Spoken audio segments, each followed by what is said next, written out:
දරුවනේ පින්වතුනේ රහසේ අකපව්කම් කළාට විපාකී ප්‍රදර්ශනය කරන්න වෙනවා. ඒක වහන්න බෑ.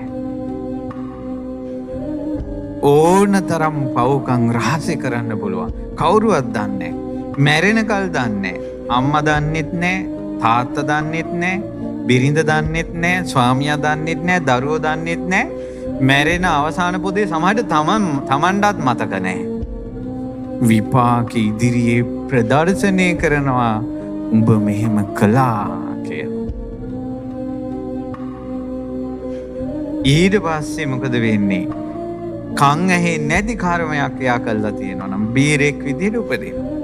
අම්මට තාත්තට අතපය දික් කරලා අනිත් අයට වකුටු අතපය වකුටු කරලා විකාර කරලා ඒ කර්ම කළා තිබ්බොත් අතපය වකුටු වෙලාම උපදිනවා.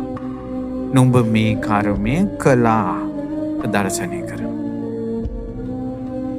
ප්‍රදර්ශනය කරනවා කර්ම විපාකේ. කර්මය කරනකොට හැංගිලා කරනවා. හැංගෙන්න පුළුවන් කර්මය විපාකේ ප්‍රදර්ශනය කරන්න වෙනවා.